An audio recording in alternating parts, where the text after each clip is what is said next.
at the Hotel Ambassador. Where? In Prague. That sounds like something. What? Where are we in Hanover?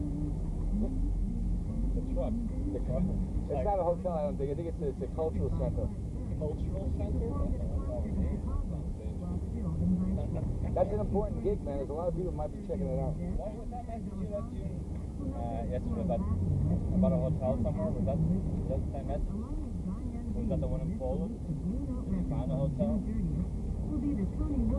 Oh, we're not staying in Gdynia. We're staying in Sopot. The hotel's been changed. That's best. That's good. Oh, right. So you don't. You're not gonna. In Sopot. Yeah, that's better. Dubrov. That's better. Was that the message you left yesterday? Huh? Was that the message you left yesterday? Yeah. But Sopot and Gdynia are real close. But why would you want to commute like that? Yeah. This way you're going to be able to walk to the fucking gig. I looked at that schedule between the two. What happens on the night when we leave Hanover and get to Prague? What happens? Well, there's no place for staying, is there? Hotel Ambassador, I just told you. In Prague. So we drive from Hanover and we check into the Ambassador that night. We're in Prague. They're waiting there for 2. We're playing 2 gigs in Prague, though, right? Prague, New Jersey. I told you I have problems with Prague. That doesn't work out for me. Oh, Jim knows how to talk to me there in the game. Oh shit, you know what I heard the other day? I heard the Prince, the big Prince shit. He did the soundtrack for Batman. Oh, really? Sounds great. This suitcase is, let's say, rather very important. Yeah, this is the one. You need one of them handcuffs. Yeah. This is like the man. I gotta watch this at all times. You can take all that stuff with them. Yeah. When we see anyone go for this, that's death.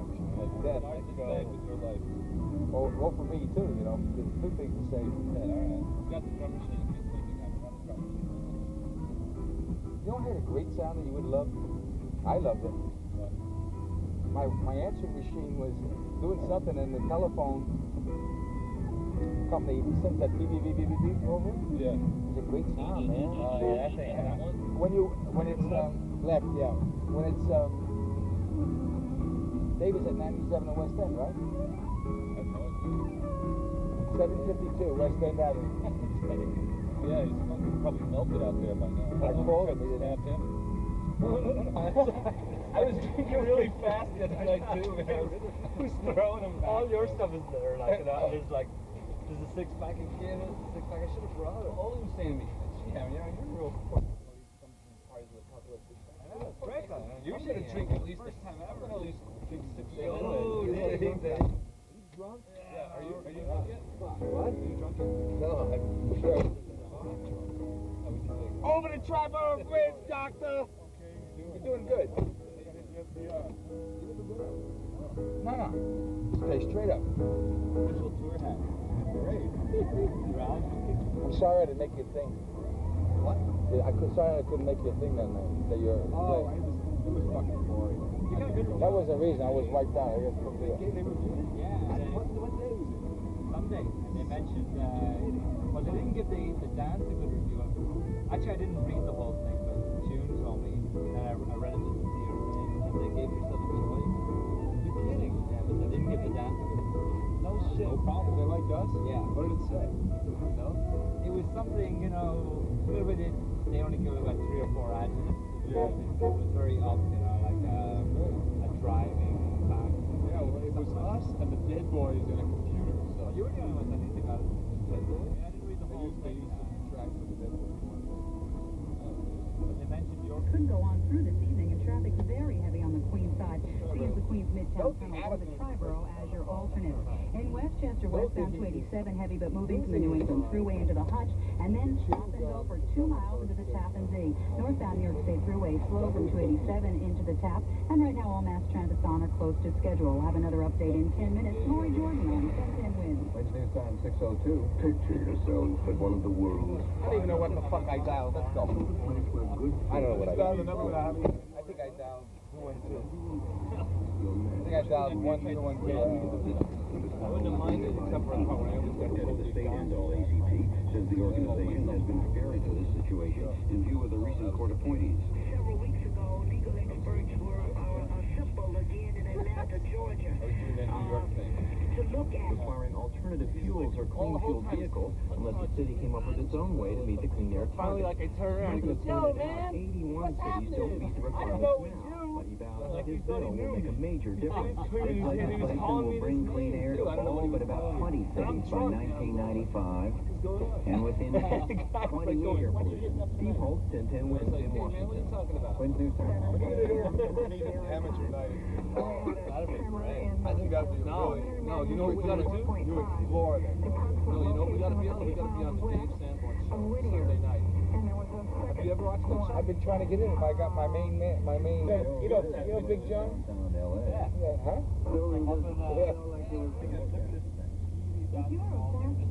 Luther King. Oh, Malcolm X. Yeah, I stopped. I got out of the cab.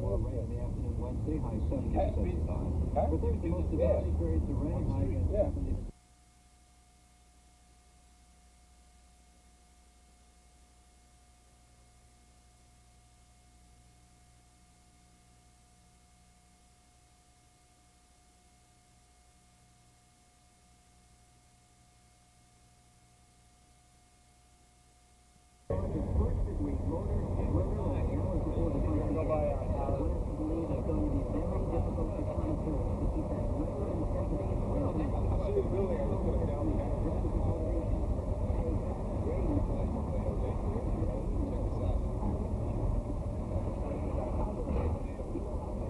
Down payment on a condo in this building over here. Nice. Hey? Yeah. How much is it? You put a down payment on it? It's all a word correction. This would be a psychiatric hospital now. Right, psychiatric hospital. They use it as a prison now.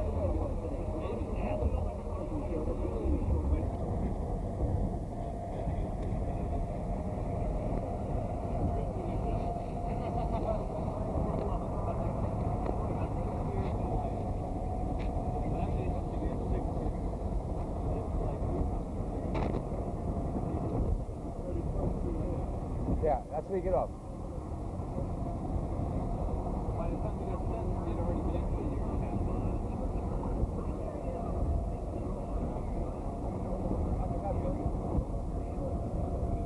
Convicted and all that stuff.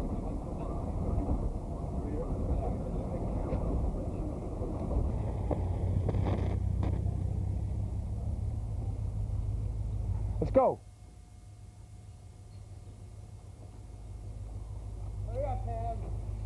Let's keep that thing back. Let's go. I got it. Here.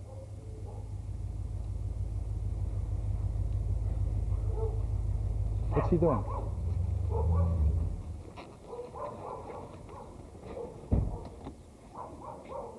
How you doing? How's it going? Okay. I need.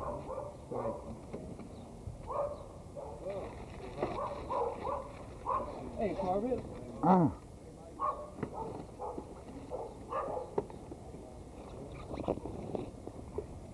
Yeah.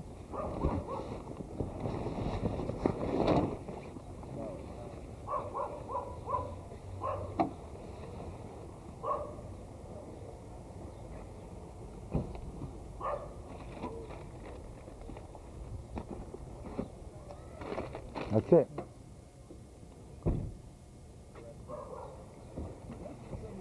You can't do this.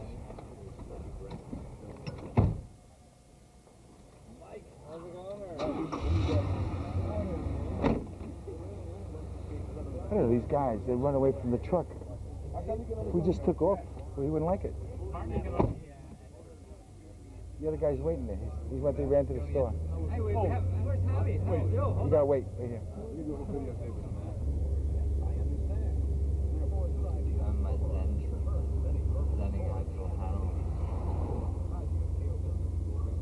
Hanover is the birthplace of the British royal family.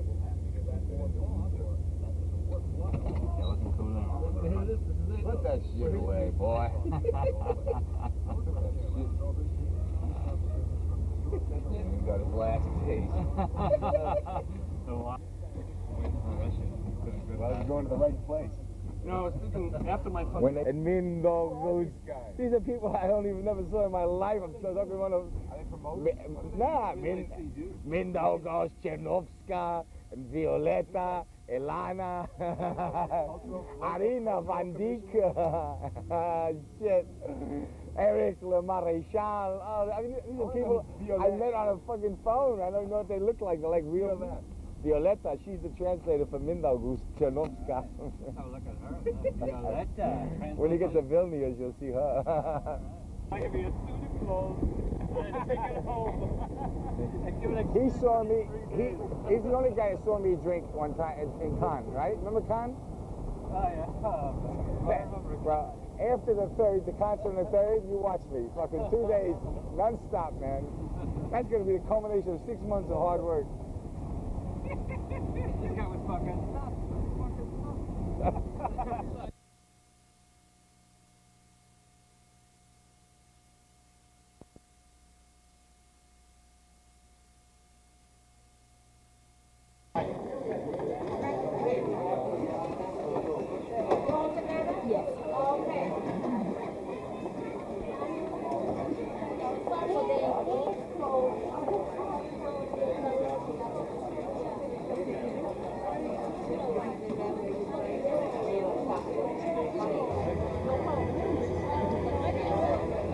Ready to go?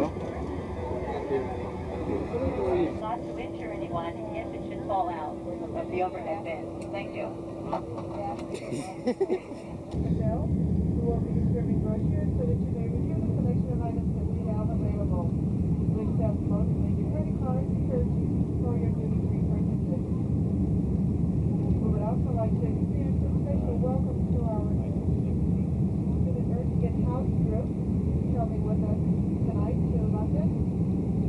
We wish you happy travel with Europe. Thank you.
stop. It's rolling now. Watch it.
Does everybody check their bags and make sure they have everything?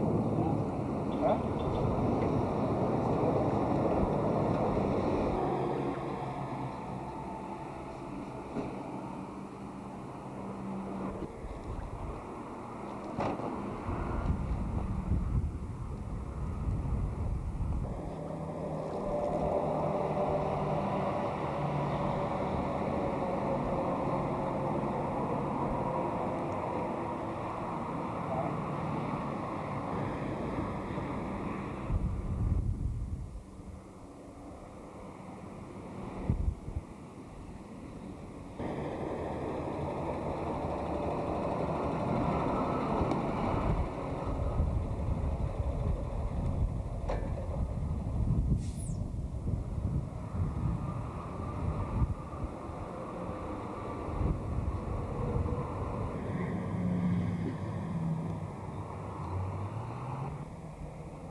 I got hit by a fucking truck and I only got 5. You don't know what to do.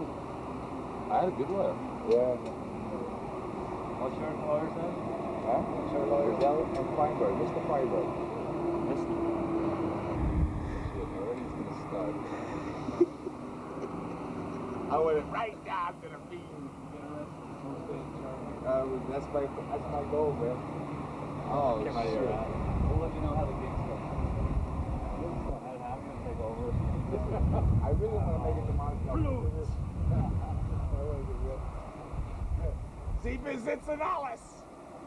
Alles! Alles!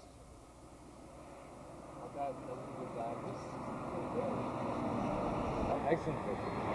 Don't look at me in that tone of voice.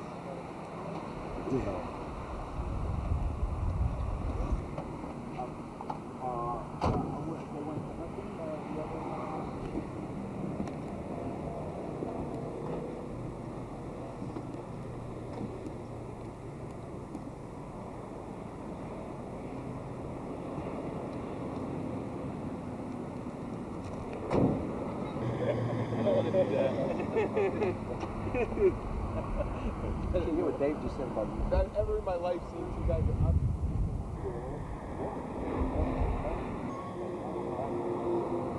It's rolling. He can hear you.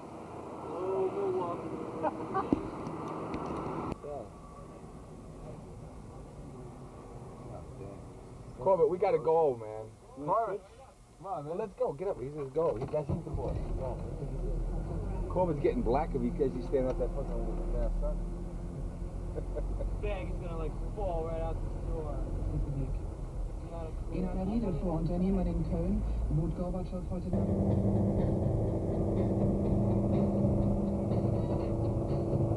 Had this truck before, it reminds me of that. There's no speakers in the front.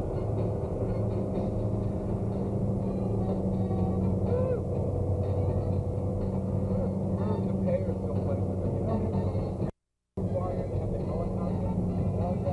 That's right here, the gyro pilot, right.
what's a good time? Let's have a sound check tomorrow, early, if possible.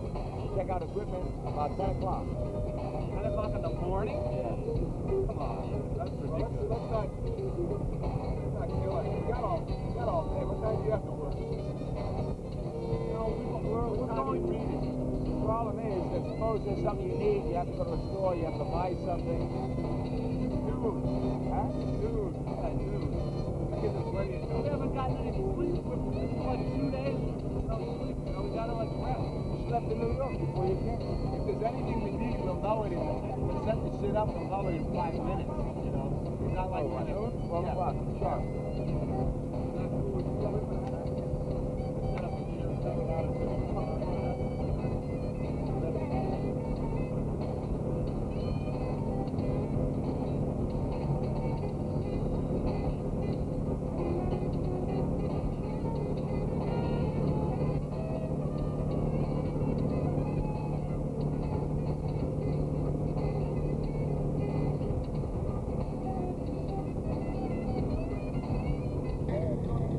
Hallelujah. Good luck. Yeah, good luck. Better you than me. Hey, Michael. I need a salad with you. Hey, Michael, you eat salad there? Huh? You get sick when you first ate them? It has nothing to do with West Germany. It has to do with just don't eat them. If you buy your own salad, you wash it thoroughly, and you do it yourself, that's something else. But if you go into a restaurant anywhere in the world, not West Germany, anywhere, but look at you. Take a mirror. Take a look at you. Not eating salad. That's from Marcella pulling on it for 20 minutes.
Attack!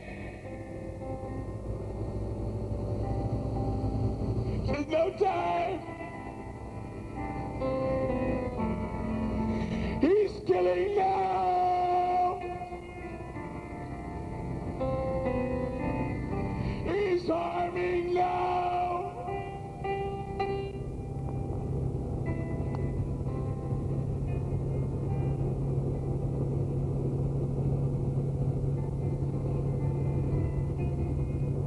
Nobody will follow Jesus Christ.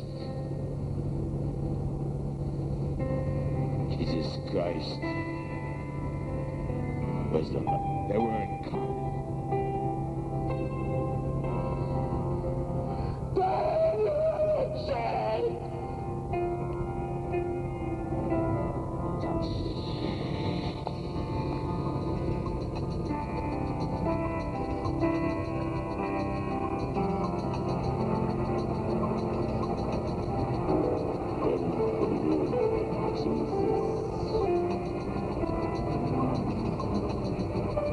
I don't believe in Jesus.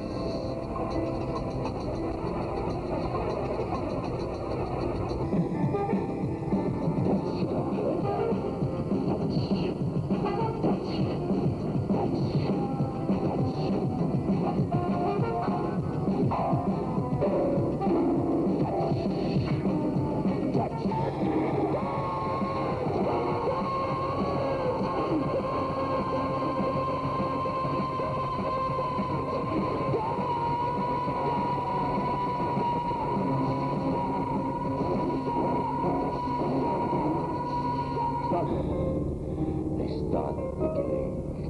Would you like to dance? The fight. 1 pound of matter. They blow up.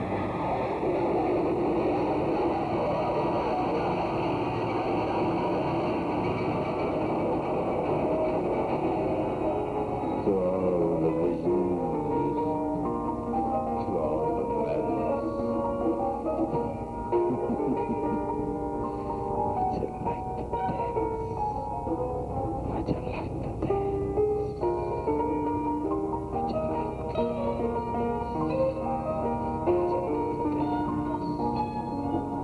Come on. Come on. Roll that bitch. Going around the sweating the poetry. Politics. We're on a different level. Where's the other? You gotta tell it, you chicken shop.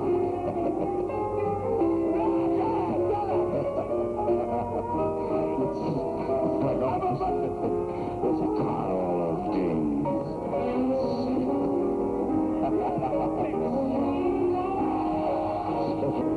Now is the time. Now is the time to live. Now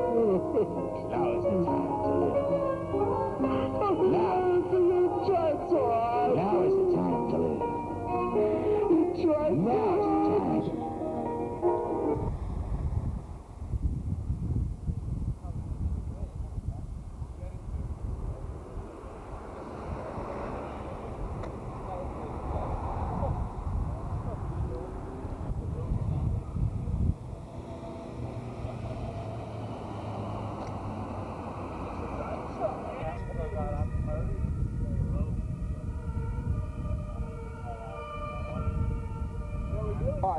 You were born for that. Yeah, but I'm not coming out of it. Far off. That's fine. I'll do the CIA. They can do the same. You can do everything else.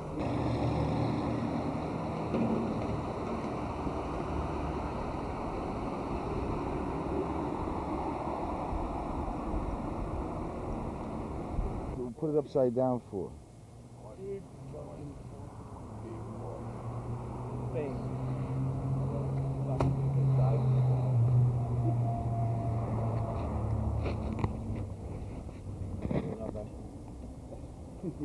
So what'd you say about the barn, Larry? I'm afraid to make the final edited version. Nah. You said you lost your virginity in a barn with chickens. I lost my virginity. I lost my virginity in a barn Yeah. where chickens were being hatched and and there was a big red infrared light coming down on the chicken. And I gazed up at the big red light, and I went, chook, chook, and I came with that moment. Okay. It's just Larry and the chicken. Just me and the chicken. I got an erection.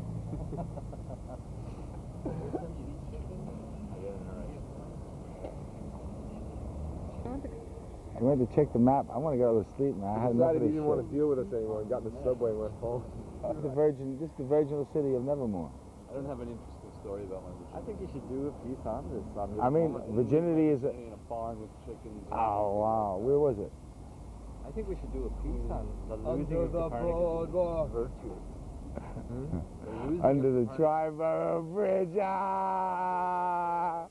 No, we did the swing dip, you know, in Astoria Pool. By the East River. I fucked my girlfriend in Astoria Pool.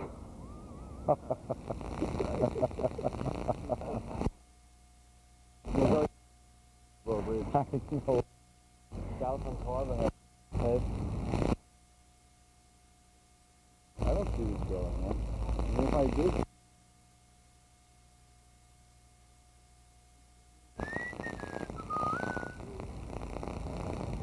I think she even knew that was a virgin.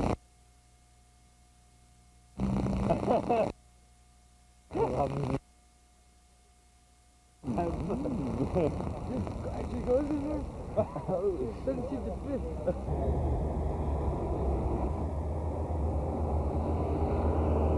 Tell me, come over here with Corbett. Come over here with the camera. I want to do some interviews with people. Corbett, he's hiding behind a bush somewhere. Where is he? Corbeck. Huh? Corbett, come over here. I want to do interviews with the young tourists coming by. Oh, here he comes. Corbett, here comes. We're leaving. The guy's coming. The driver. Corbett, come on. Amazing. What are they?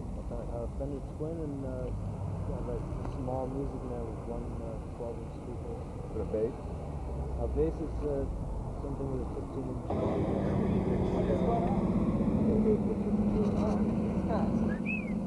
The authorities, they got those little Nazi hats like they look like. I guess that's the German hat. Now we're getting it. This is it. Is this it? Yes. What is this? A solidarity This is the demonstration? thing I want to see, I think. Isn't this it? This is the town hall here, right? What's going on? They got my Zay behind. I think that's it. They cleaned it up. That's Krupke, I think. I see Krupke. There it is. See it, Krupke? Officer Crook. Ah. Whole line of them. Perfect for the authorities. No, we gotta go to some of these other places. I've always been in trouble.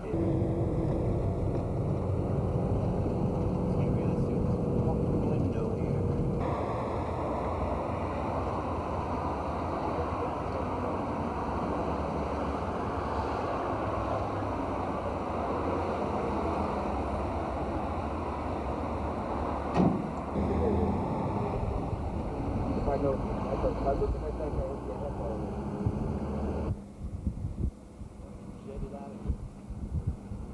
This is all I see.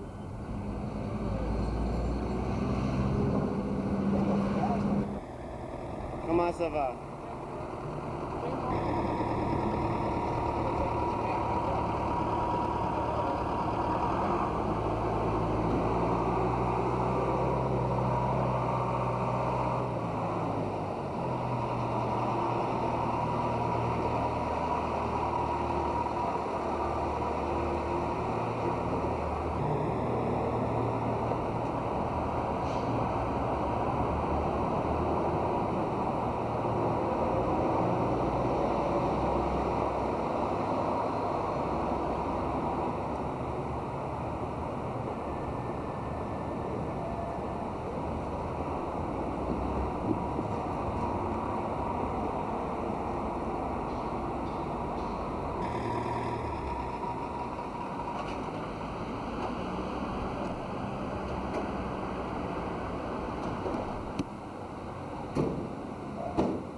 Get a shot of it.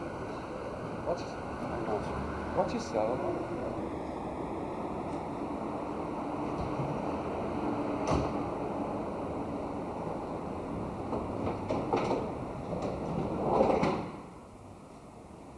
Ahí no estaba él.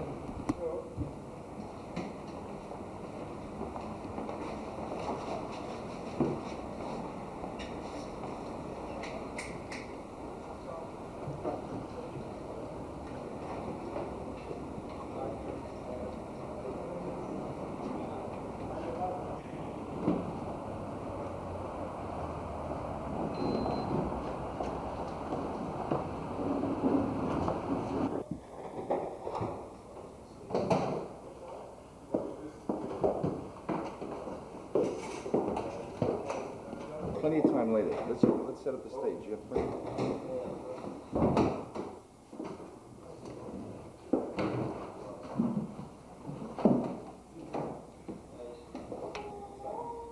So we will need some extension,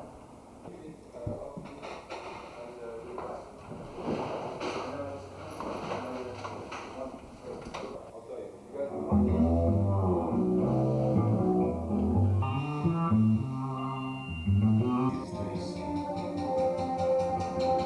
When in the volcanic loneliness of the mind's adventure, tear the hypnosis away from your arms, and dare to see for yourself what you see, and dare to speak what you say.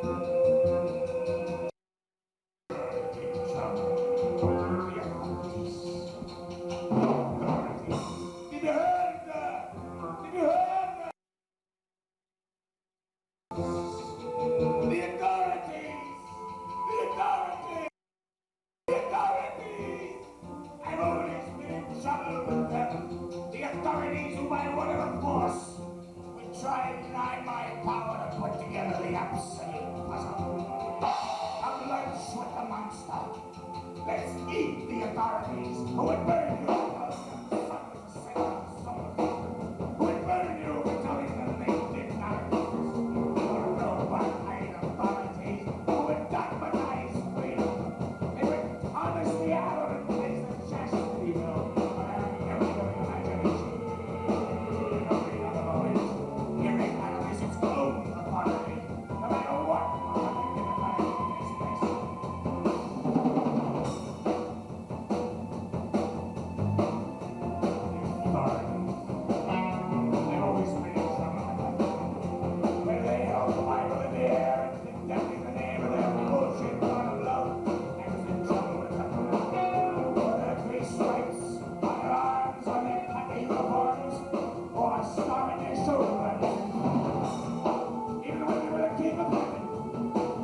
1, 2.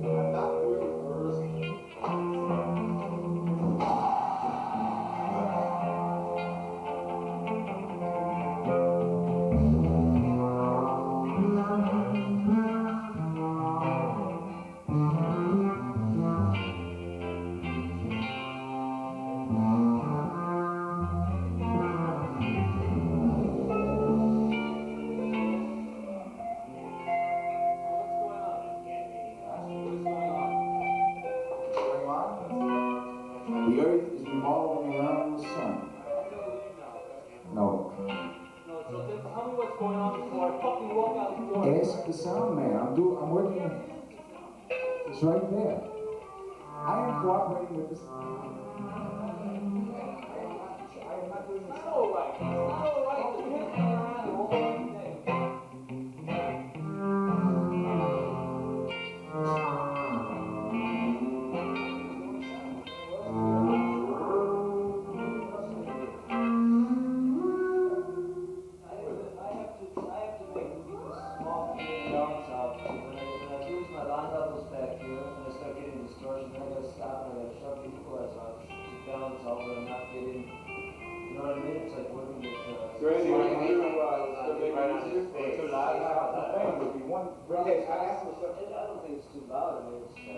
Comfortable volume. I just wish there was a little more power because his voice, his speakers aren't really built to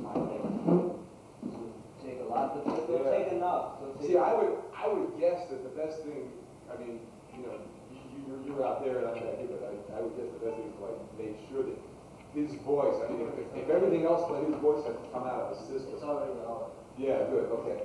So just let us know. If we come down, then that's the problem. That's what I'm doing. Like super Because once we start distorting, it's just not even. We shouldn't be up. Okay, try playing just a little bit quieter. Okay. Can you bring this mic up? Because I think of it as singing.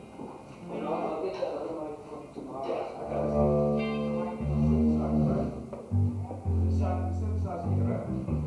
With 3 mics on stage.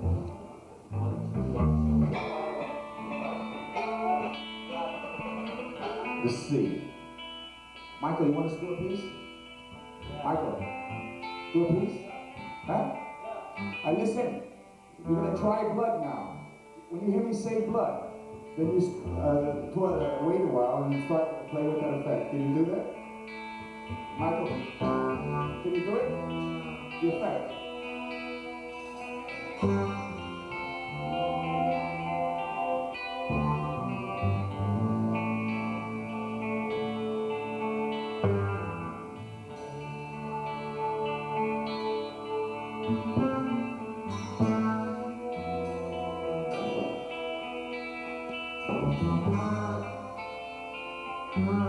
The sea.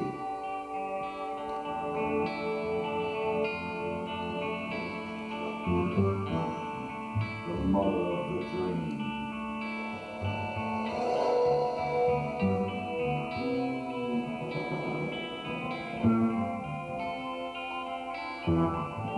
The kiss. That could never be.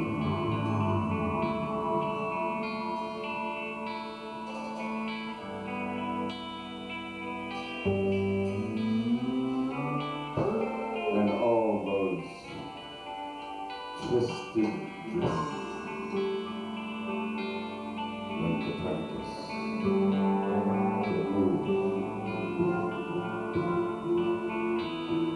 walked in the swift like God's like touch.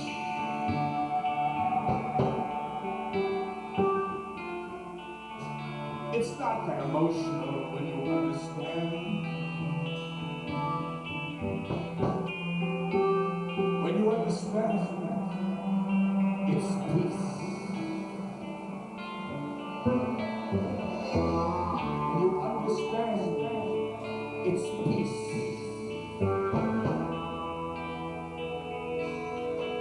It's just ignorance. Don't put it on. It's just the ignorance that creates all the static.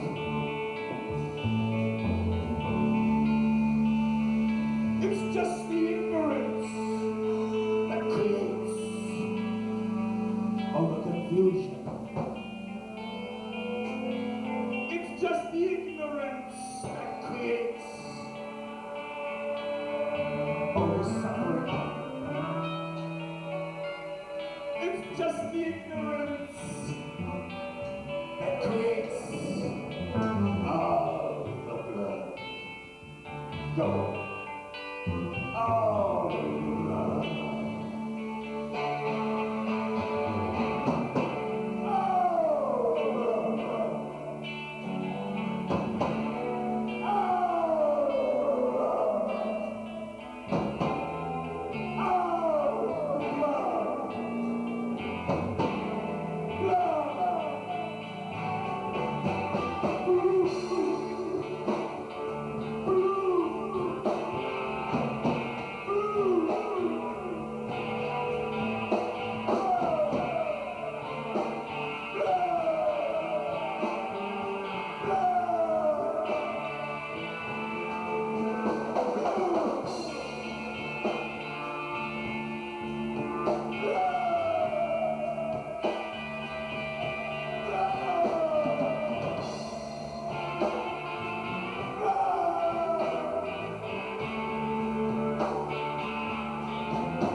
Gut, ja. Ein Musiker, ein Dichter, so für 2 Tage, heute Abend eine Vorlesung von einem Mensch, der 27 Jahre her auch was mit Hannover zu tun hatte.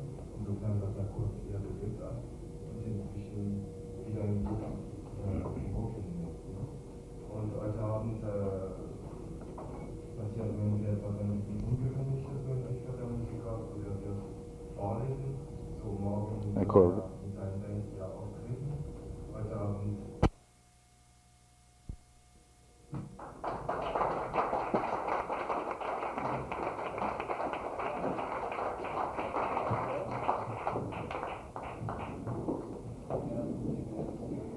Guten Abend. Mein Deutsch ist nicht so gut, aber ich werde sprechen, was ich kann sprechen. Aber ich hoffe, dass Sie können ein bisschen Englisch auch sprechen, verstehen.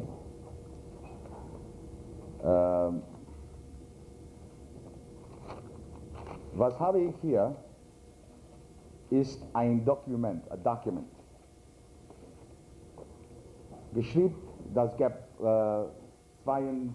27 Jahre. Und ich habe nicht diese Arbeit gelesen. Das gab 20 Jahre, dass ich habe gelesen. Und ich habe diese geschrieben, das gab 27 Jahre. This is a work made in time. It's frozen in time. I could not write this now. Ich könnte nicht diese jetzt schreiben.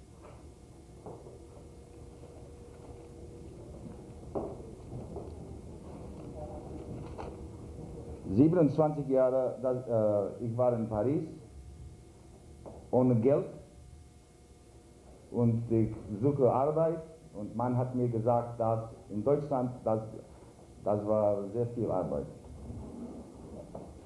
Und ich habe nach Hannover gekommen, Arbeit zu suchen, und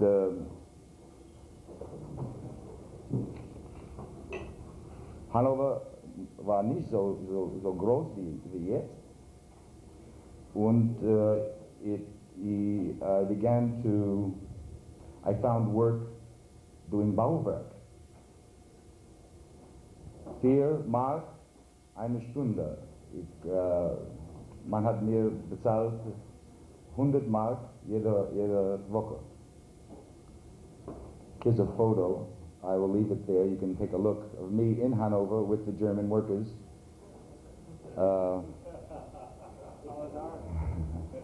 It's 27 years ago. My hair is not as silver as it was. Let's see, my hair is a little more silver than it was, a little longer too. I met a girl in Hanover, and certain relation was established, and but in those days, this novel deals with many different themes. It deals with virginity, which is a theme that is not very popular today. Male virginity. It deals with growth as a person. It deals with how we can grow through other people.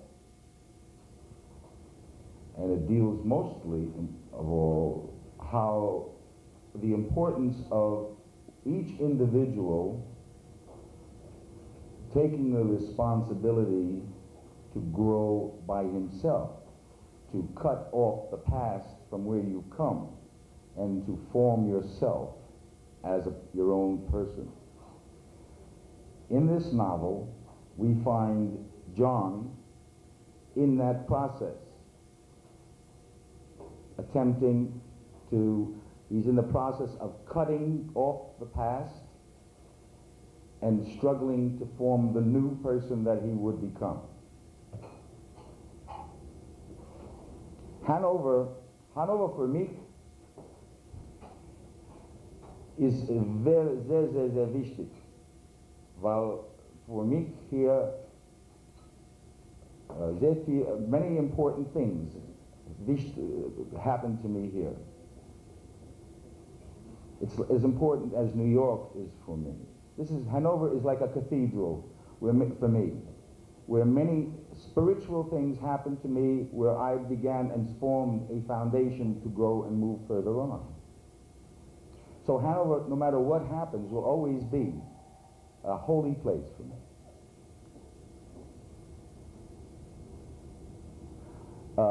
I worked 3 years on this.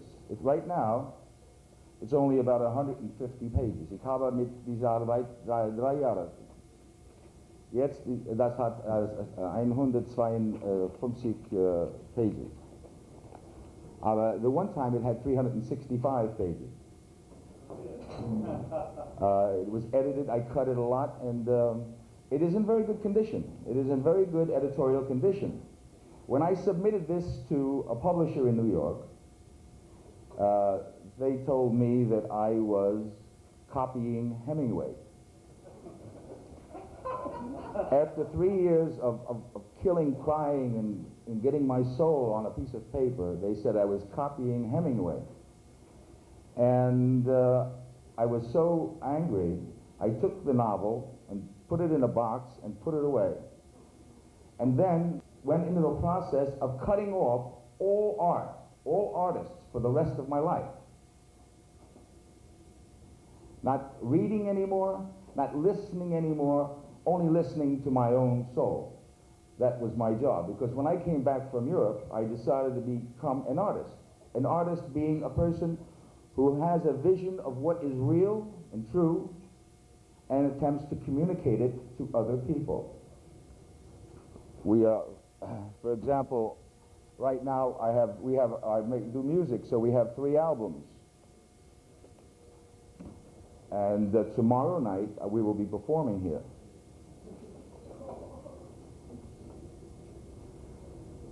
This basically, if you looked at it superficially, is a love story maybe, but it deals with so many other important things, and I think it's really, as all of the themes that I spoke about before, it really deals with it. Superficially there is that story, but really there are all of the other things taking place, and they're all taking place in Hanover. The whole scenery of this work is in Hanover. Hanover, 1961.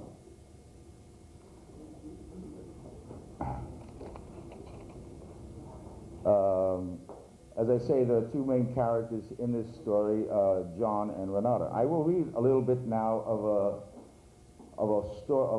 a description of Hanover on page, we'll just keep going on, page 19 to 20. Excuse me, I need a little water.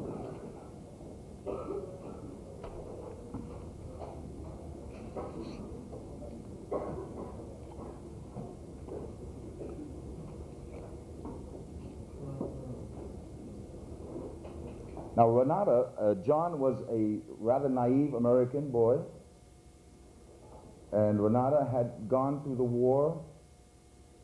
She had suffered much from the war, and on this page it goes like this. They were together in the street of Hanover, and that story goes. She took his arm firmly with her hand. He moved his head away from her and said, "I've noticed the difference between these homes with wooden shutters and the modern buildings on Bahnhofstrasse. Around here the bombs did not come," she said. "There are very few of these houses left. All the center of Hanover, all of Bahnhofstrasse, all of Krupke, all where you live on Eschestrasse has been rebuilt. From 1945 to now, that's 16 years, John said." Renata pointed with her hand and said, "Look at that clock. It stands on a tall column of bricks, but the lights show only the clock. It is strange the bombs did not destroy it." "Renata, you have seen war." "A little," she said, and remained staring at the illuminated clock. "Renata, it's the duty of young people to work for a united world. Only one nation on earth. And who would control it? See over there? That is the Rathaus, the city hall of Hanover. That building is more than 400 years old." They crossed the street and walked in front of the huge building. "I bet this building has seen very much," John said. She turned and slowly started walking on a path that led around the building. Behind the massive structure there was complete darkness. At first John wasn't sure she was heading there. He immediately thought she would turn off somewhere, but as he continued, he saw nowhere to turn off. The only way to avoid entering the darkness was to stop and turn around, but she led him forward. Fog had begun to fall. In here we see Renata being a leader, another human being a leader of another person. Her experience, her worldwide, her much more experience was like a leadership for him. I mean, she was leading him to not only through Marseille or wherever she was taking him into a world of experience that he didn't know anything about.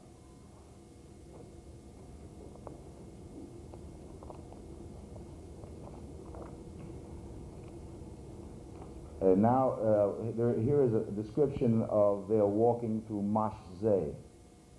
They looked at each other laughing. This is in Marseille. He released his hand to wipe his sweating forehead, and as she looked at him, he began to gently pat her forehead with his handkerchief. She looked at his eyes and retook his hand. They crossed the road and entered the other side of the park. In the distance, there was just enough brightness from the light post to illuminate a distant body of water. He asked her what it was. "That is Marseille," she said. By the time they reached Marseille, the fog had fallen very heavily, and it finally enclosed them. It appeared that nothing was around them, that they were the only two beings in the world. Only the sudden appearance of tall black trees through the wall of fog gave them some indication of an outside world. No sound, not even a breeze reached them. She grasped his hand in such a way that their palms were joined by the interlocking of their fingers.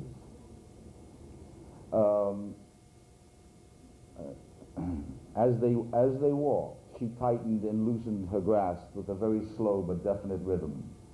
As she tightened her hand, he tightened his. She had been leading him along the lake's boardwalk. She stopped, leaned against the iron railing, and looked up at the moonlight that was trying to shine through the fog. "No stars are out tonight," he said. "There is too much fog. The stars have a night of rest. Maybe the fog has eaten all the stars." She smiled and answered, "I think the fog would need a big stomach." "I'd like to fly for thousands of years and reach the nearest star," he said. They both remained silent, looking into the foggy mist above them. "You like to look at the sky," he observed. "It makes me think of the earth, a piece of dust floating in the air.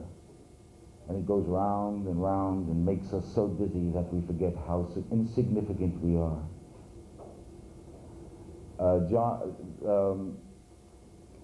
Some of the dialogue is sort of simplistic, but they are young people and idealistic.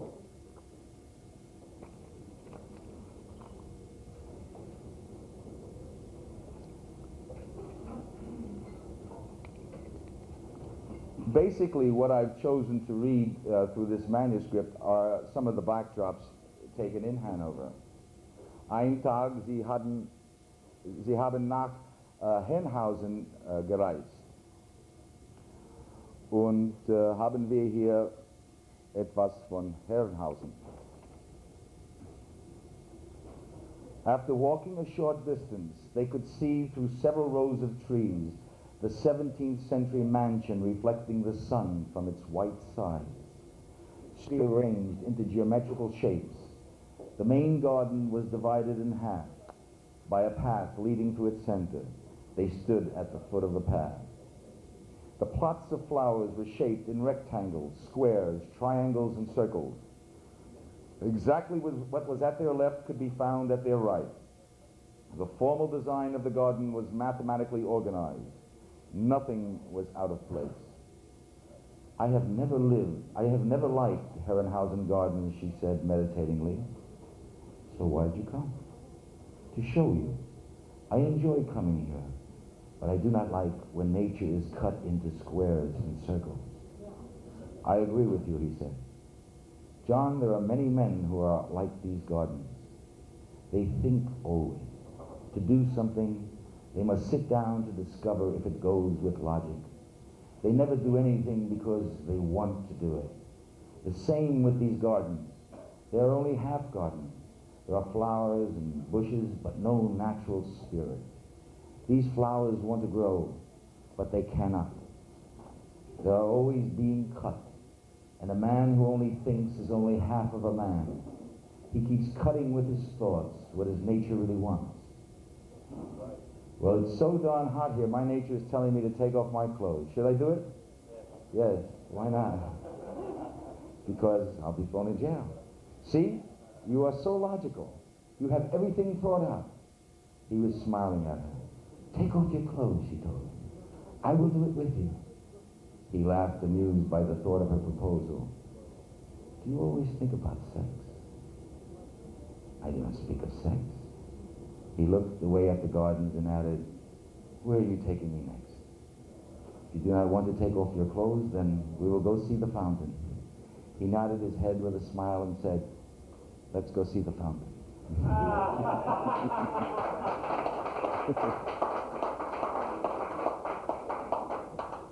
I was working on this novel when I was in the American Army. And I had a corporal in the Army, a professional soldier. He read this, and he thought that this novel was the autobiography of a meatball. John was, I think he still believed that sex was for animals. And and this, let's see now.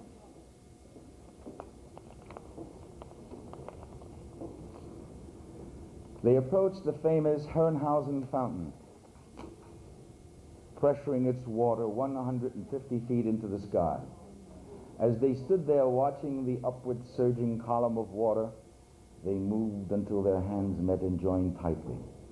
Then they turned together and walked away. The path was shaded by tall, heavily leaved trees. It's cool under here, he observed. John took out his cigarettes and looked at her. Do you want one? No one is here. Oh, before,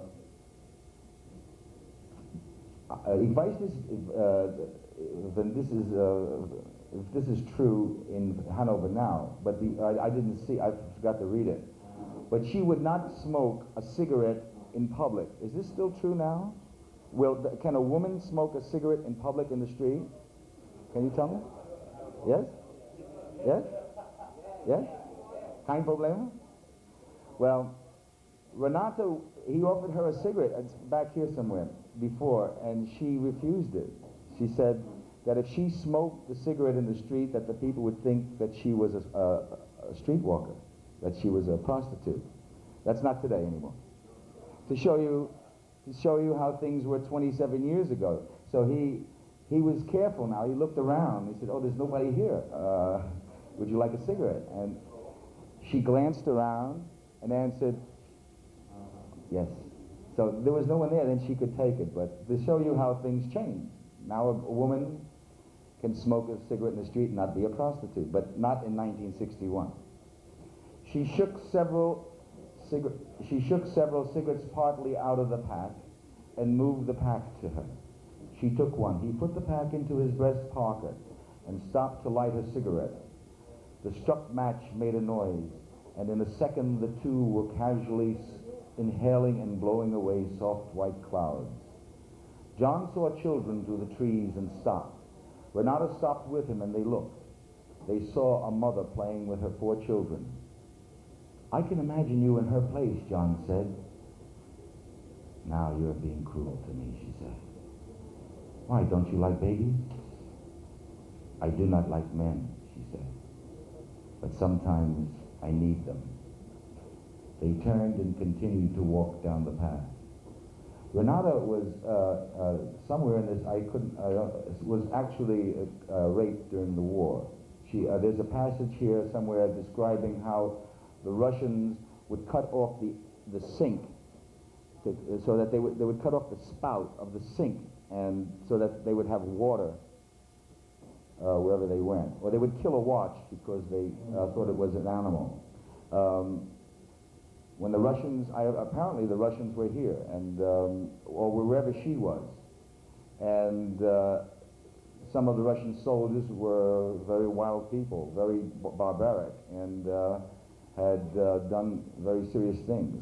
Now, you young women probably have not suffered that, but in 1961, a girl of 22 was born when? 1939. So she had gone through war. She had experienced Russian soldiers. She had experienced foreign soldiers. And so see how fortunate that you are, that you haven't gone through this. And in this novel, we see the bitterness that is still in Renata, that she was raped.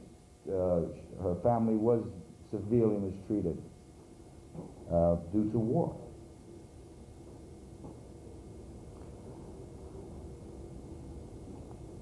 Now, another backdrop is the famous Ludwigstrasse. Somehow, I don't know why, but Renata decides to bring John to Ludwigstrasse.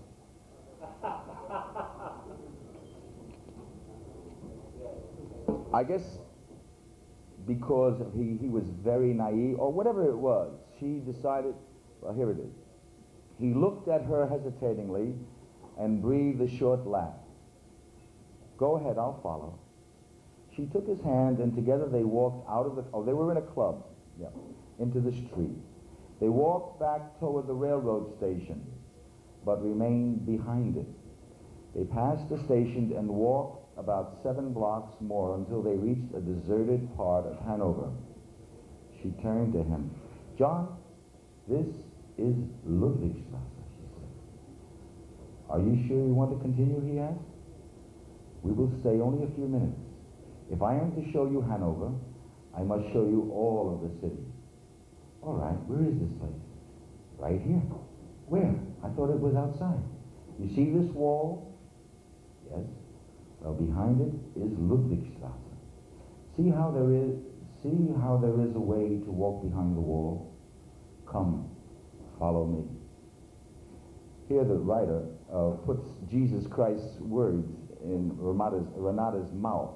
Come, follow me. That's in the Bible. Jesus is saying that all along, always to his apostles. And so in a sense here we see Renata as almost like a teacher. Come, follow me.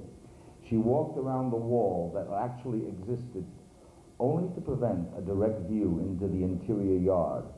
John followed her and entered the dark yard. As he entered, on his left was a long apparent house with picture windows on the ground floor that opened out into the yard. There were at least 25 of these windows side by side, stretched the length of the building. Some of the windows were lighted, others were dark, but in practically every window sat a scantily dressed horse. And it goes on into Ludwigstrasse. I'm just painting some of the backdrops that are in this novelette. Here again, we find another backdrop. Now, Renata and John have a quarrel. He becomes very emotional, and we see him alone now. The next night was a chilly German night. John walked down to the grassy banks of the Weser River. The moon was full, and the stars were clear and cold. It was a narrow, shallow river, and it moved quickly. He stared at it and listened to it flow. It flowed with a trickle like the murmurs of a stream. The river was going somewhere. The more he sat there, the more lonely he began to feel. He was alone in that black night, abandoned. You're lucky, river, he mumbled. His hand moved onto the grass, and as he felt the chilly stiff blades momentarily resist the force of his palms, he turned over on his stomach. He crossed his arm on the grass and rested his head on it. Several blades of grass touched his face, and he felt how cold their tips were. He moved his face away from them. His pants moved up on his leg and left part of the leg uncovered.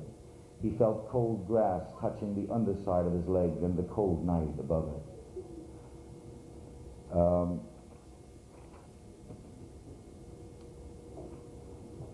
What I've just finished reading were some of the backdrops of this story. I've given you some of the themes that are in this novel. As I say, I feel the importance of Hanover to me. I feel that the fact that I have grown as an artist because of writing this. If it wasn't for Hanover, probably would never have written this story. And I thank the fact that they said I was copying Hemingway, because, well, I don't copy anyone now. I don't listen. I didn't listen for 27 years to anybody. And my musicians perhaps listen to other people, but I don't. I have no.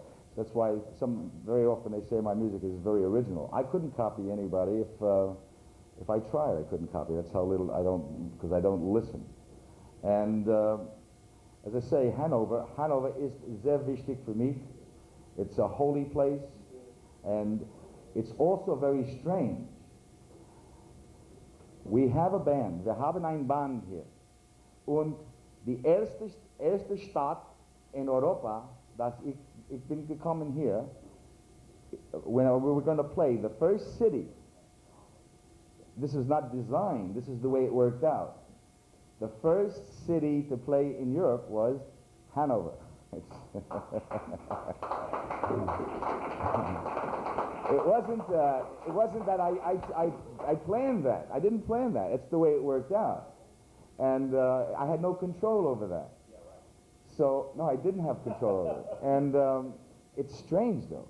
So there's something about Hanover. There's something in Hanover that is with me. I don't know what it is. I love you.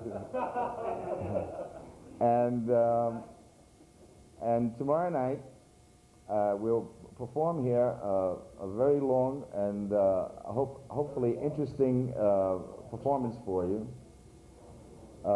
I'd be happy to answer any questions you have.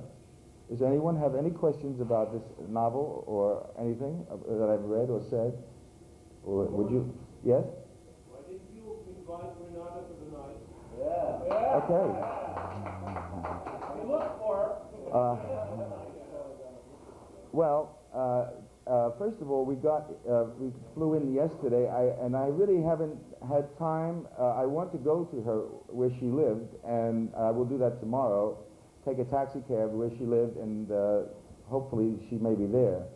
I walked this city, and I wasn't able to really. I couldn't find anything that I could remember. I came out here, and I walked and got to the Hauptbahnhof. This novel begins in the Bahnhof. And, I think that's where it begins. And and as soon as I looked up, I remembered the restaurant that was up there. And that's actually the novel starts in that restaurant. That's where I got the first feeling back that I had been here before. But Hanover has changed so much. Hanover hat gewälzt so viel in 27 Jahren. The feeling, Hanover was a small place in 1961. It had even though it was large, downtown was large and built, but it still had the feeling of a small town. It still had that feeling, even though it was fairly built up. Ich habe in Schule gearbeitet. I worked on a school. I helped build a school. And we're going to try to find that school. I will try tomorrow to find that school and to find where Renata. I know exactly her address. So I don't remember. No, the school was not built. It didn't have a name when I worked on it. What's her address? I know her address. If I know him, these are my musicians here, by the way: Larry Cohen, Dave Conrad, Thomas Hamlin, and Mike Fazio. They will be performing with me tomorrow, so they're harassing me a little bit. I'm not going to give her address, because if I gave her address, I know that he would get there before I would. Do you actually believe that she'll be living in the same place? No, I think she's in Hanover. She may be in Hanover, though. She was not happy with Hanover. She felt Hanover, she said, at one time, she said, she liked Hanover because she was something in Hanover. And she wouldn't want to go to a place like Berlin where she would be lost in the crowd. So, but she was very rebellious and at the same time sort of a conformist at the same time. How she resolved that. But she was a very big risk taker. She risked a lot. She was a person who took a lot of risks. And I will try tomorrow to find her.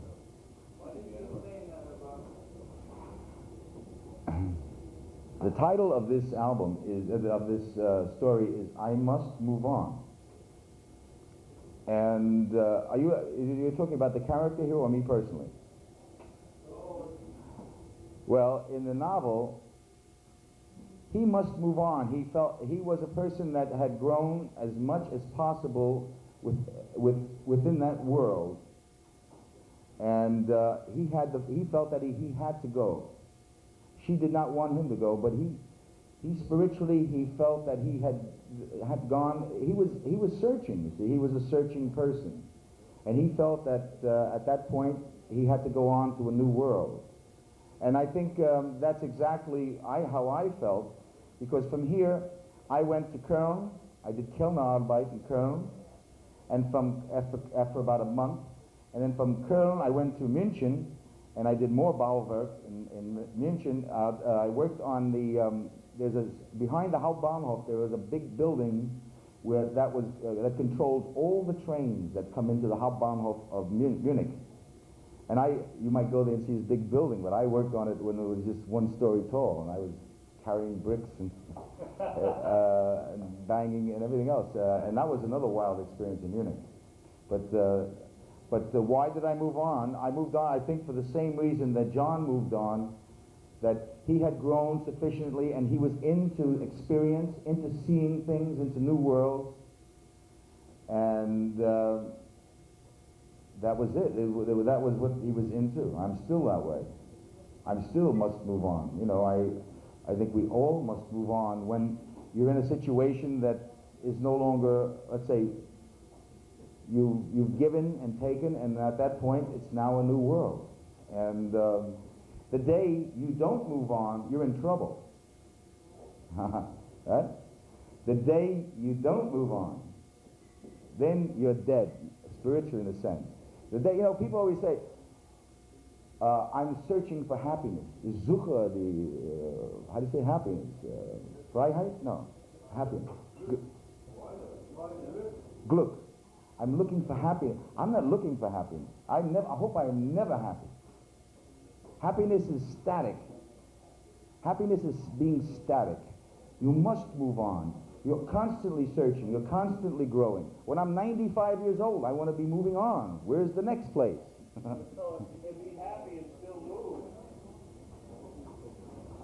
I always think that happiness is a state of mental deficiency, to tell you the truth. But the searching makes you happy. I don't like the word happy. All right, so just be what you are. The searching makes you grow, and growing makes you happy. I don't like the word happy. All right, so don't use that word, but all right. You know what I'm trying to say. All right, as long as you're whole within you and you're moving on. Happy has this static thing to it. Right, get happy. Okay. Yeah. So you're searching. That's it. You grow. You're being what you are.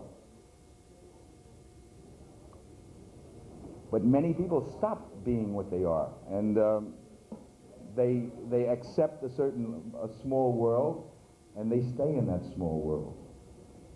And life is too exciting to stay in some small world. And I think this is another theme in this novel that you'll see that world that John is that kind of a character, even though he is naive. While Renata may still be in Hanover, complaining. And she could still be searching. Yeah, in Hanover though. She may still be, I think she would, this is not putting down Hanover, it's a beautiful city. I'm just saying that, and you could be happy in one place. There's nothing wrong with being content to stay in one place. But for some people, a change of location is important, or there's nothing wrong in staying in one place. Being what you are. This reading I don't think is really exciting, as I hope I'm going to be exciting tomorrow. And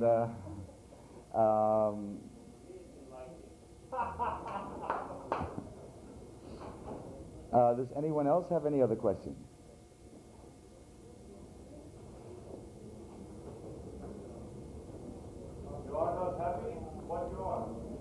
as I said, I don't ever want to be happy. I just want to be what I am at every moment. That is why life can be heaven. Das Leben can be heaven by just being. That the energies flow through you and be what you are without letting other things restrict you. That's why life could be heaven. And it doesn't take money. It takes intelligence and awareness of that. You do not need money to be happy. Money is actually a hindrance to happy. Money is a hindrance to being. Another question, a longer one. Yes? You said Renata was a very exciting and moving human being, but on the other side, which you said in the novel, but on the other side, you are thinking as a person that Renata still lives here. How does it come that Renata, as a human being who is very exciting, who is very active, that you think, how does it come that you think this active woman is still living in the place of Amsterdam or here? Well, she wasn't, I don't know if she was that much of a person of action. She complained. She lived in the house where her parents lived. And in the novel, actually, she complains about her father who worked for the railroad. Her father, and that's all he cared about. He only cared about his job, and he would come home, and he didn't, and that was all he cared about. If you didn't talk about the railroad, you were stupid. If you didn't know anything about the railroad, you were stupid. And but she stayed there. Every time John meets Renata, she has her room. In fact, it's weird that in here, he comes in, he never really meets the parents. He sort of walks and they stare at him. There is no real rapport. So what am I saying? If I felt that way about where I lived, I would be a person, let me out of here. She wasn't that. She accepted that room. She worked, she had a job, she made money.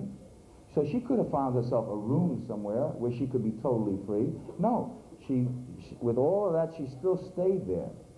So there was this, for him, this exciting girl, but at the same time, her incapacity to be a person of action. And throughout this novel, you get the feeling that she was wounded in the war, that something psychological happened to her. That nobody goes through war and is normal. That's it. When you go through war, you are wounded one way or another. And I think that even though she was aggressive in lots of ways, lots of ways, there was a certain paralysis in her life, a frustration. And so when you ask me, is she here? I say there's a very strong possibility she's here.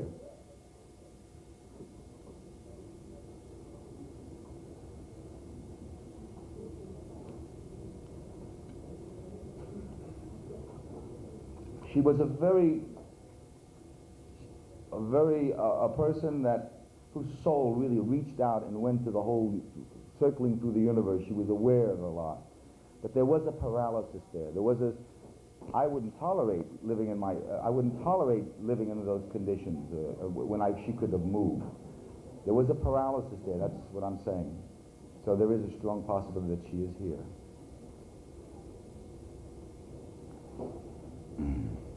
Why didn't you come back before this? I've been back to Germany a couple times.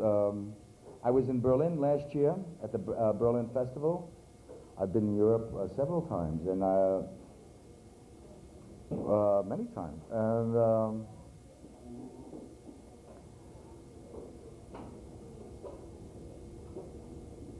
And the reality of my various situations didn't permit me, really.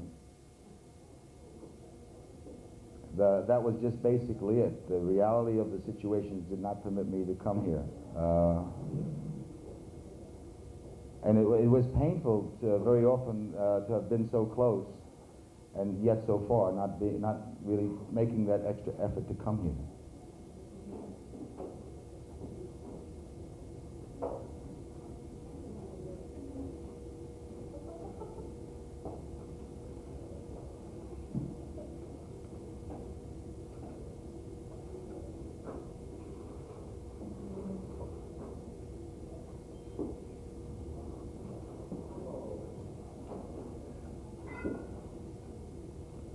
does anyone have any other questions? I enjoyed these questions.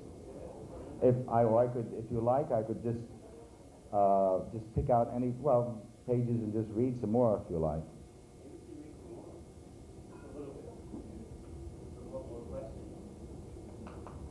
Do you remember what was on this exactly spot where you are now in 1961? It was very, the Hauptbahnhof is here, right? And behind it was dark. There was nothing. There were some buildings and old things. There was nothing. I mean, I think there was Ludwigstrasse behind it. That was the only thing where there was lights. I mean, all of this shopping mall, everything stuff, the shopping mall on the other side there was not there. All of this whole, I'm lost here. I mean, the Rathaus was not so clean. It's clean now. It was dark from time. The war or whatever the time had done to it. It doesn't look as good as it did before. I mean, I liked it the old way. I mean, it was dark with time and dirt. They went there and cleaned off time. You know, I have a friend in Mexico City who says you never clean an antique. When you clean an antique, it loses its value. And that's what they've done to the They cleaned it and they took off time. You know, they cleaned all of the aging that took place, and I think that's a mistake. I mean, I didn't recognize it. To me, when I I was here, the Rathaus was dark, foreboding, impressive. And now it's an interesting looking building, but I wish they hadn't cleaned it. You didn't tell me what was exactly on this way on there? Exactly here, as they say, this is behind the Hauptbahnhof, and did you notice that in the novel here, they went around, the novel here says, they went around the Rathaus and went into Marseille. Is that possible? Oh, it is possible. Oh. Well, we're right behind, aren't we sort of behind the Rathaus here? Maybe this was a forest here. Wasn't it Marseille here or what? A what? Oh, I told you, a dark, foreboding place, yeah. Oh, I didn't think you could go behind, because for example, now, I look behind the Rathaus and I don't see trees and stuff behind it, do I? Do you? We can two Rathauses in Hannover. I don't know which one you're talking about. Oh, the one right across by Krupke. Krupke. The old Rathaus. Yeah.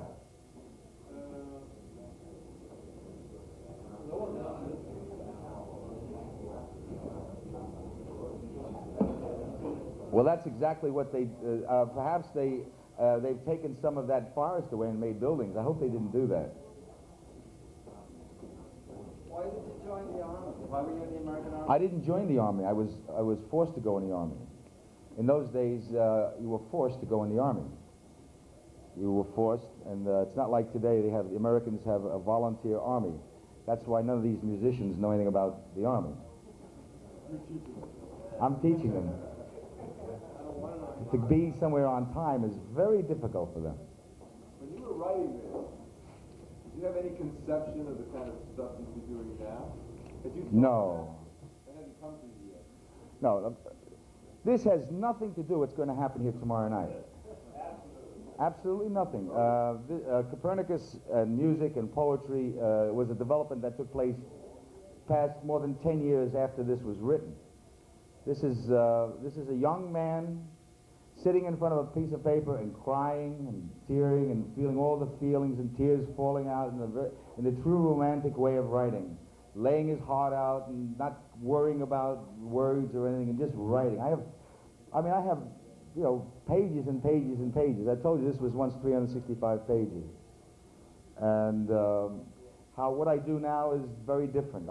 Somehow I got hooked up with Larry Curran and another man called Pierce Turner, who is right now having his own solo career and has got an album being released here in Europe. And one day they're playing music in a club, and I said, I'd like to do a piece with you, poetry. He said, come on. I went on stage, and it was wonderful. And from there, I began performing with them, and we grew and grew until now I go into studios with 17 musicians. Fortunately, there were only 4 today in Hannover. So there's no relationship really Well, there's not too much of a relationship other than the same character. I mean, most of my work is very, very autobiographical. This is autobiographical. My poetry is autobiographical. It's more of a vision. Yes?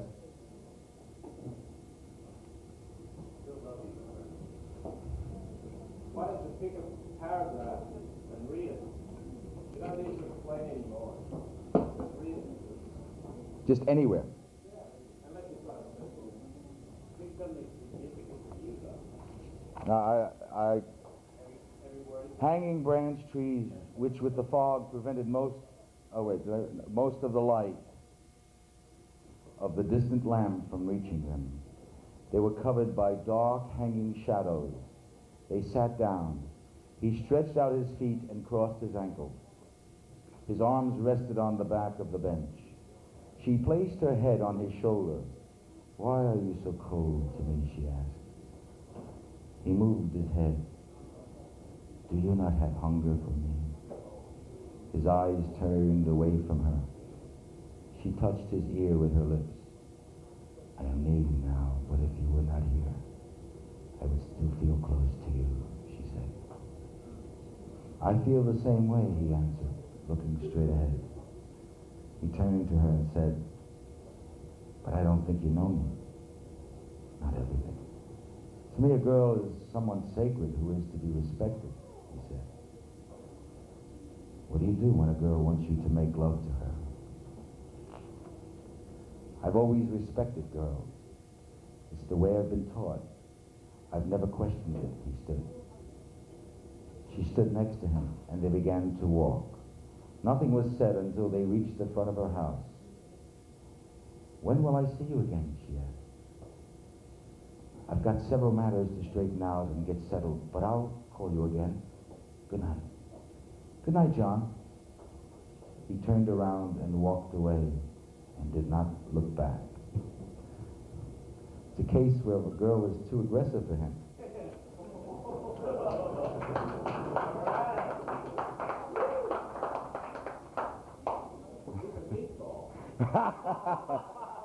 Well, you see, that's an interpretation of 1989 on 1961.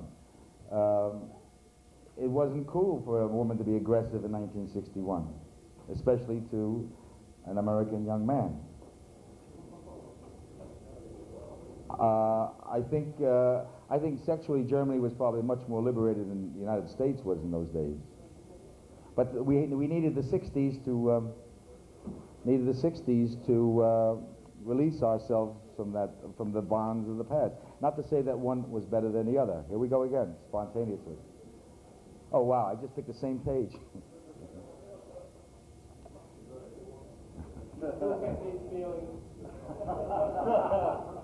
Which feelings? Oh, about aggressive woman? Run away. I'm not running away. I am an attacker. I'm an aggressor. I'm not someone who runs away. I attack. I don't run back. You run forward. I go forward with a sword in my hand. Now, about the other thing, an aggressive woman today can still turn me off. I mean, if I am near an aggressive woman, I mean, it turns me. It's not very stimulating. So you girls better watch out.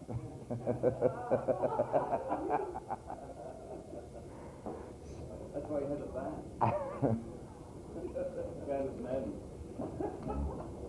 Spooky. I like that word. She pursed her lips and repeated it. Spooky. John, you are spooky. I'm spooky? Yes. How? In different ways. You always seem to be searching for something. Everyone searches for something. Not like you. Not many travel 7,000 kilometers only to search. Okay. I'm spooky, and I'll be spooky all my life. Before I reach 30, I'll have searched in every major city of the world. Then you will have nowhere to search after you are 30. He looked at her eyes. Maybe by that time I'll have found what I'm looking for. What are you looking for? Or whom you are looking for? Are you looking for? What? To whom? He answered. Look, there, she answered, she said, and pointed up. That is one of the highest fountains in Europe. And I read that part. That's the part that preceded the Herrenhausen fountain. This seems to have a character, something similar to the Razor's Edge of Somerset Maugham, this character driving taxicabs and searching for truth. John had that quality to him. I think that's another theme that runs through here, this eternal search for truth that he holds, and that I still hold today.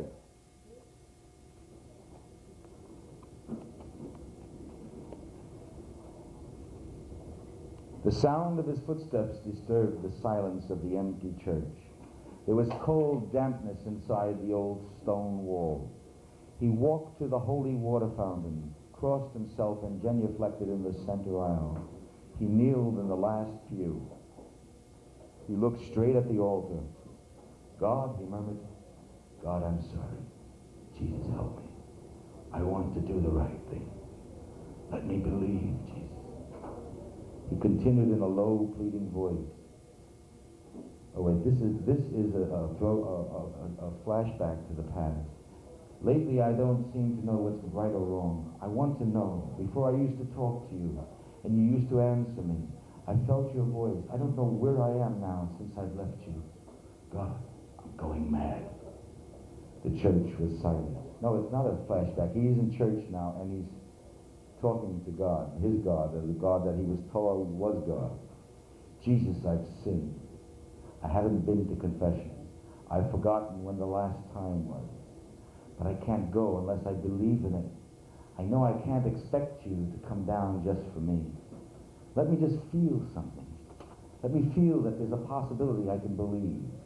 I don't mean to make myself important, but in losing you, I have nothing else but my own self. I'm a confused nothing without you. What am I to look forward to? I don't have a reason to live. Please, God. Please, Jesus, just a feeling. Please. Tears were falling down his cheeks. There was a noise at the front of the church. It was a dragging, shuffling sound. At first he paid no attention to the noise, but it drew nearer. He raised his head. Approaching him was a black shadow holding something long and black. It moved closer. The shuffling became louder. The shadow stopped in front of him. It moved to him. The youth's mouth opened. He saw come from the shadow into the shaking yellow light cast from the candles behind the wrinkled, shriveled face of an old man carrying a mop. I must close the church, came the harsh German voice, and the shriveled face motioned the youth toward the exit.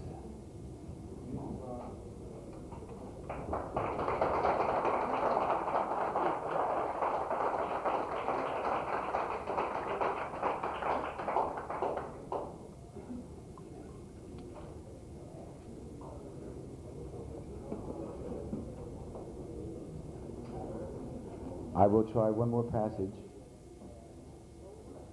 By luck. Hope. It's a good one. My mother, naive. Renata seems to be talking here. My sister does not even believe that there can be women like... Oh, Renata, here's an interesting view into Renata. Does a lot of talking. You don't know my father. This is interesting. You don't know my father. His mind is old Germany. He is always right. If I disagree with him, he will tell me to leave the room. My mother is a good woman, but unable to understand me. At 17 years, she married, and for all her life, she has been in the house, never out in the world. She has married and has had babies, nothing more. My sister, 29 years old, is married and is exactly like my mother, naive. My sister does not even believe that there can be women like the women on Ludwigstrasse. I know what it is, Renata. To know you can't speak your soul to your own mother or father when you know they wouldn't understand or even condemn you for what you had to say. When I'm with my parents, I can't be myself, but I love them and would do anything I could for them. You love them because they are your parents, not because of themselves. There is a difference. I'm not totally that way. I can say things to them, and in many cases they do make an effort to understand my point of view. But take religion. When they saw I wasn't going to church, they did everything to bring me back. One day I came home, and who's sitting at the supper table? The parish priest. They told the priest to come over to talk to me, as if I never talked to a priest in my life. They've lost a great deal of respect for me since I've left the church. I can talk with them on other topics like politics and baseball, but not God. God for them is a settled subject. There is nothing to discuss. All they know is I'm wrong. Renato remained silent. What women were you speaking about before, he asked. You have never been to Ludwigstrasse? No, he answered. We will go there together. It is a beautiful thing to see. Maybe you will find someone you like. Then she shook her head and gave a short laugh. No. We will go just to see. You should not leave Germany without seeing Ludwigstrasse. We will go tonight after the jazz club. Thank you very much.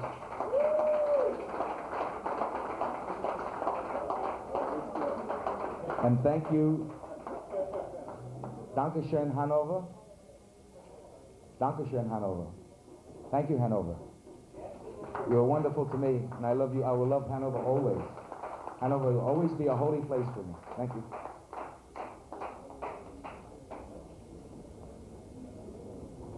I'll leave this photo at the desk there. Someone can, if you want to see the work. Or I'll leave the photo here if you like. That's there's only one like that, though. Yeah. They just say New Year. Yes. Excuse me. I don't speak any German at all. All I know is what they teach me in America. I'm an American. This is my first time here. ¿Habla español? Sí, hablo español, señor. Sí, muy bien. Sí, no hay problema. Sure. Okay. Porque yo vine a Hannover, sí, en el 61 también. Ah, estábamos aquí en el mismo tiempo.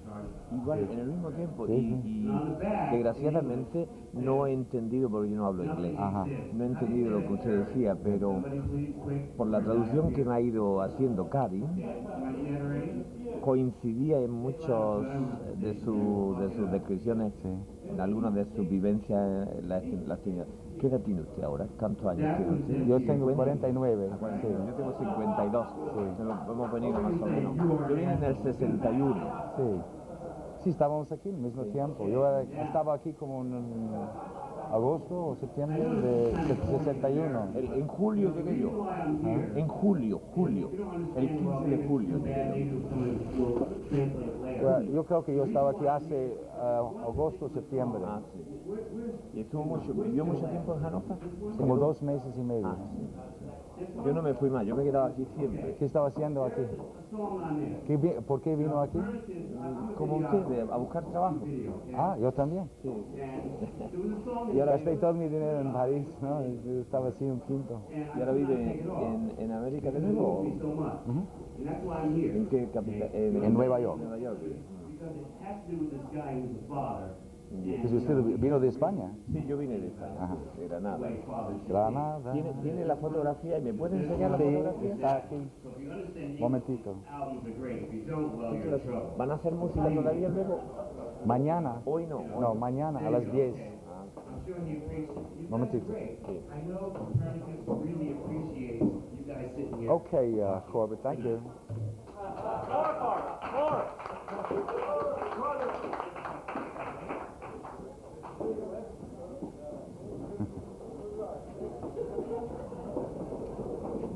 Es con los obreros, ¿no? A ver si me puede encontrar.